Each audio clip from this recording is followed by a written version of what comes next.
Hello YouTube family, ఇవాళ Sunday chicken dum biryani. నేనైతే ఒక్క గ్లాసే చేస్తున్నాను. ఆ క్వాంటిటీ మాకు సరిపోతుంది. ఒక గ్లాస్ రైస్ ముందుగా నానవేసుకున్నాను. ఇప్పుడు స్టవ్ మీద పెట్టేసుకొని దాంట్లో బిర్యానీ దినుసులు అన్నీ వేసేసుకొని మంచిగా 2 పచ్చిమిర్చి, 1 table spoon oil, 1 spoon salt వేసేసుకొని బాయిల్ చేసుకోవాలి.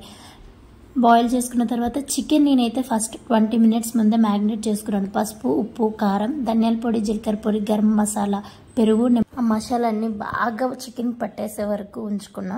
తర్వాత ఒక కుక్కర్ తీసుకొని దాంట్లో బ్రౌన్ ఆనియన్స్ వేసేసి, నేను క్లిప్పింగ్ మిస్ అయ్యింది, బ్రౌన్ ఆనియన్స్, పుదీనా, కొత్తిమీర వేసేసి బాగా వేగిన తర్వాత అప్పుడు చికెన్ వేసేసి కాస్త ఉడికిన తర్వాత చికెన్ బాగా కాస్త, నాకు పచ్చిగా ఇష్టం ఉండదు, కాస్త వేగితేనే ఇష్టం. ఫ్రై పీసెస్ లాగా చాలా బాగా వస్తుంది.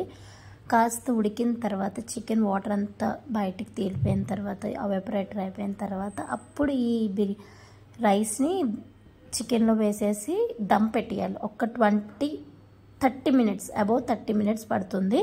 30 మినిట్స్ కరెక్ట్ దమ్ పెడితే ఆ ఫ్లేవర్స్ బయటికి పోకుండా పైన మూత గట్టిగా పెట్టి బరువైంది ఏమన్నా పెడితే ఆ ఫ్లేవర్స్ బయటికి వెళ్ళవు. చాలా టేస్టీగా చాలా బాగుంటుంది.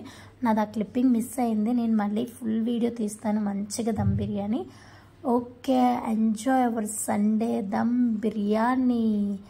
నేనైతే దమ్ బిర్యానీలోకి మళ్ళీ చికెన్ గ్రేవీ చేశాను. నాకు అలా ఇష్టం, చాలా బాగుంటుంది. ట్రై చేయండి. బాయ్.